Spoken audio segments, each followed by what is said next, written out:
ولا تحسبن الذين قتلوا ګمان مکوئ په کسانو چې شهیدان سوي دي په لار د الله کې چې دا مړه دي بل احیاء عند ربهم یرزقون. طالبانو ورونو کله چې په احد کې شهیدان وسول، بیا د شهیدان چې احد کې وسول نو بیا الله دوی ته عزتونه ورکړل، جنت یې بوتلل، میوې وي او د عرش د سیوري لاندې تقرر ونی او ډېر خوشحاله ول.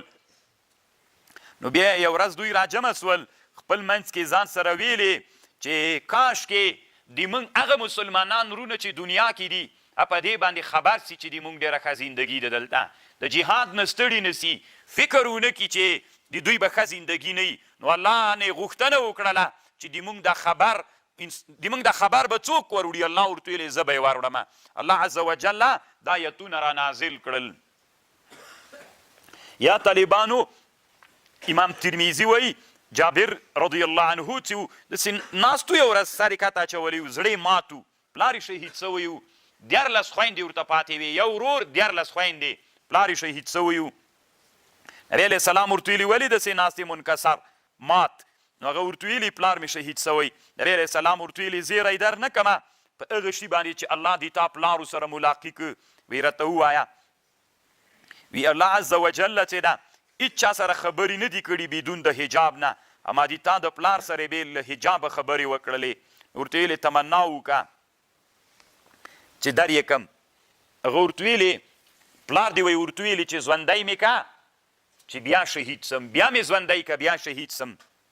وی الله عز وجل ورته ویلې چې دا خو ما فیصله کړې ده، دا فیصله ماتېږي نه چې ورې څوک دلته راولم بیرته دنیا ته نه بیایم، بله شی وغواړی وی بل شی ذاتي نسته ده، ټول نعمتونه پوره دي. نو الله دا آیات را نازل کړم.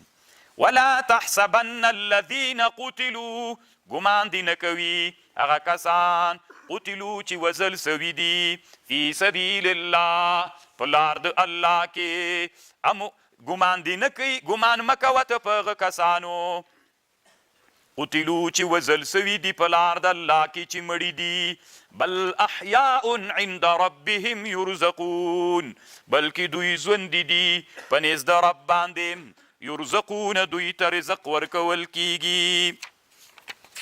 طالبانو ورونو دا کوم انسانان چې د الله په لاره کې شهیدان سي د دوی دپاره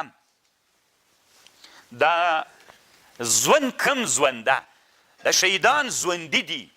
طالبانو ورونو تاسې به تحقیق ته غوږ نیسئ.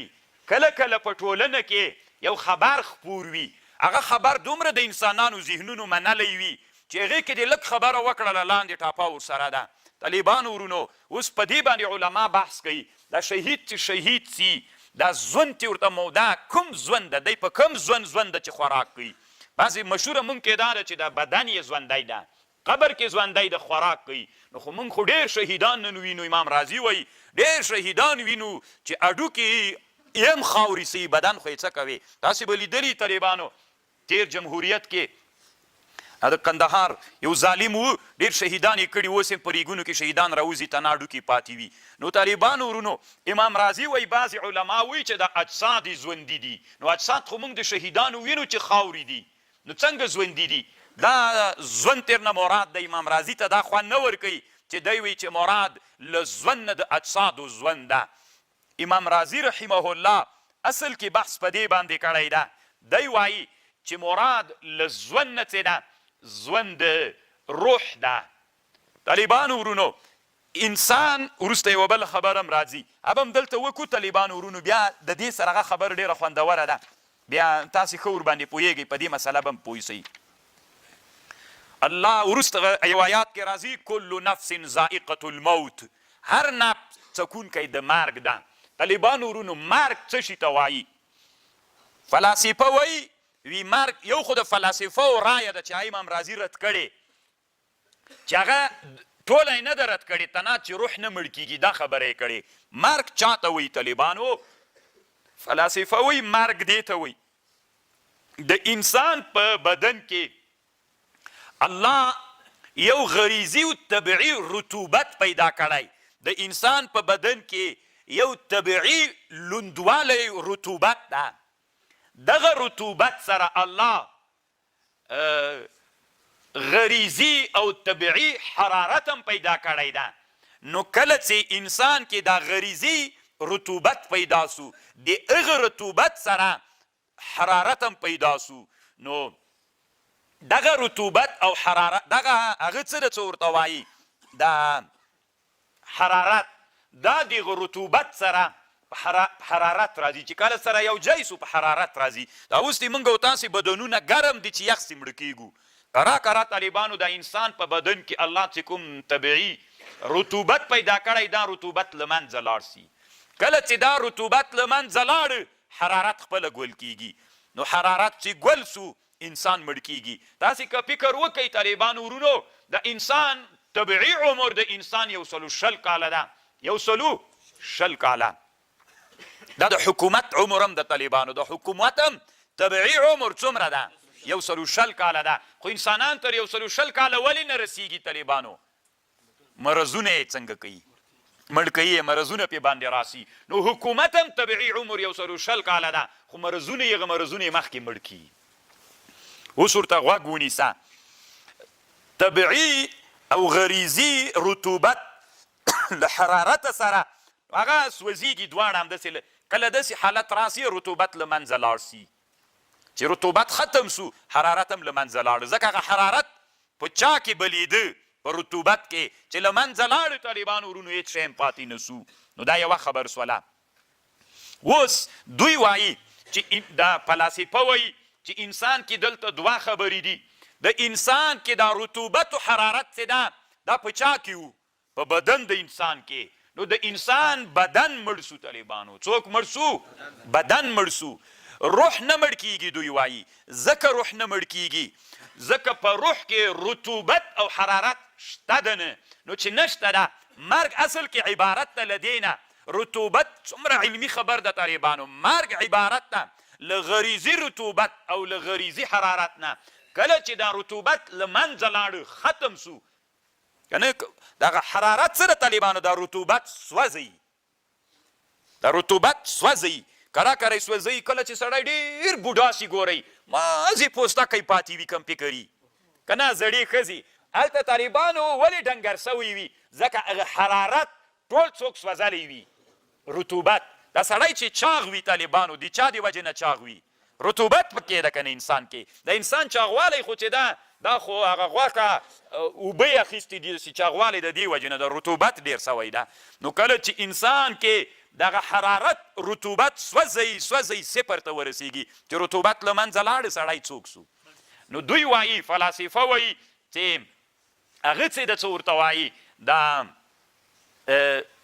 فلاسفه وایي طالبانو وایي دا هغه څه ده؟ روح څه ده؟ په روح کې څوک نسته. په روح د انسان کې وایي څوک نسته ده. نه رطوبت غریزي سته، نه حرارت غریزي سته. نو چې نه رطوبت و نه حرارت غریزي سته، څوک هم نسته پکې. مرګ هم نسته پکې طالبانو ورونو. په خبر پوه شوله یا؟ مرګ نسته پکې. نو چې مرګ رانغی، روح نه مړ کېږي. مړ کېږي تنها څوک؟ جسد مړ کېږي. طالبانو اوس ته دلته غوږ ونیسه. امام رازي رحمه الله دغه ټکي باندې تنار رات کړی ده چې ته وایې روح نه مړ کېږي، روح هم مړ کېږي. کل من علیها فان ویبقى وجه ربک ذو الجلال والاکرام. ټول مړ کېږي، نو روح ته مرګ راځي. نو دغه خبرې ته نه ده ورسره منلې. اوس طالبانو یوې خبرې ته غوږ ونیسئ. کل نفس ذائقة الموت. طالبانو څکل، مالګه راواخله څکې یې. نو څکونکی او مالګه بیل دي که یو؟ چې اوس ونه وایي چې یو دي. ما مالګه راواخیستله طالبانو، داسې مې ژبې ته ویوړله. زه څوک یم؟ مالګه څکل کړل سوې. بیل یو که یو یو؟ ها طالبانو ورونو اوس ته غوږ ورته ونیسه. کل نفس ذائقة الموت. هر مرګ څکونکی د مرګ ده. هر نفس څکونکی دی. خو دې نه معلومیږي طالبانو ورونو چې دا څکل یو نفر کوي، او دا څوک چې شی څکي نو دا باقي ده، مړ کېږي نه. ځکه ګوره کل نفس ذائقة الموت، دا څکونکی باقي ده.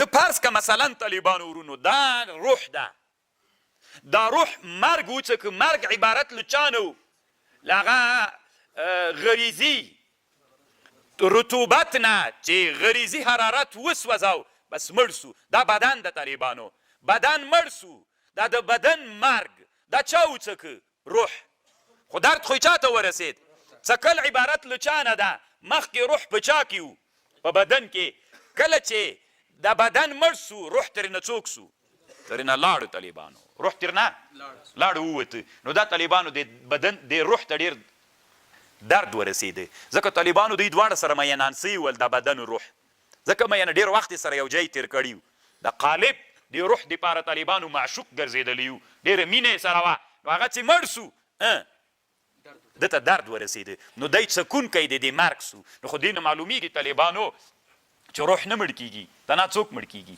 کل نفس ذائقة الموت څکونکی سو طالبانو زه مړ یم که زه نه یم مړ طالبانو یو زه مړ یمه یو زه نه یم مړ اصلي زه نه یم مړ سوی طالبانو هغه بل زه مړ یمه بدن ده طالبانو مړ سو خاورې سو تاسې اوس په خبر پوه شوله یا ها اوس راځئ طالبانو بیرته خپلې خبرې ته انسان چې شهید سي انسان چې الله عز وجل شهید کی نو انسان خو مړ سو څوک مړ سو طالبانو زه خو په خبر پوهېږئ جسد مړ سو طالبانو لاړو له منځه لاړو خاورې ټوټه ټوټه سو هېڅ شي هم نسته ده خاورې سو اوس طالبانو ورونو الله عز وجل خو وایي چې شهید ژوندی ده بل احیاء عند ربهم یرزقون موږ طالبانو تحقیق کولی سو قبر ته ورغلو شهید مو ولیده د بدن خو یې خاورې سوی و که نه امام رازي وایي دا هم یوه خبر ده چې علماو کړې خو دی ډېر دې ته هغه نه ورکوي دی وایي طالبانو مراد له حیات نه حیات د روح ده بل احیاء دوی ژوندي دي عند ربهم یرزقون ښه نو ژوند خو نو دغسې سړی هم چې مړ شي ژوندی ده که نه خو تا خو ویلې د هغه روح هم ژوندی ده نه مړ کېږي او هغه انسان چې شهید سي هغه هم ژوندی ده نو ته خو یې روح نه مړ کېږي نو چې روح نه مړ کېږي الله بیا ولې تخصیص دې چا وکړه د شهید ولې تخصیص وکړه بل احیاء عند ربهم یرزقون امام رازي رحمه الله وی تخصیص دلته په یو ټکي کې ده هغه انسان چې خپل مرګ باندې مړ سي هغه انسان چې شهید سي دواړه څوک دي دواړه ژوندي دي روحونه خو د دواړو ژوندي دي خو طالبانو ورونو دلته په دغه ټکي باندې امتیاز راغی بل احیاء عند ربهم دا د دوی امتیاز ده طالبانو امام رازي وایي د دوی امتیاز دغه ټکی ده بل احیاء عند ربهم نور ارواح څه دي طالبانو د نور انسانانو ارواح چې دي ژوندي دي هغه خو هغه عند ربهم نه دي دلته امتیاز دا ده چې بل احیاء عند ربهم یرزقون دي عند ربهم طالبانو خبر په دغه جي کې ده نه پوهېږم چې پوه شوئ که نه شولئ پوه شوئ طالبانو ورونو دواړه روحونه ټول روحونه ژوندي دي خو نو شهید هم ژوندی ده روحن ته وایې چې دلته مراد له حیات نه حیات روحي ده حیات روحي خو د ټولو انسانانو سته ده نو بیا د قرآن کې د آیات کې مزیت طالبانو عند ربهم ده ټول ارواح ژوندي دي خو دا روح چې د غیر شهید روح ده عند ربهم نه ده دغه روح چې د شهید ده عند ربهم یرزقون دي طالبانو الله دې وکړي چې په خبرو پوه شوي دا د امام فخر الدین الرازي رحمه الله خبره ده چې دلته کړې وه طالبانو ورونو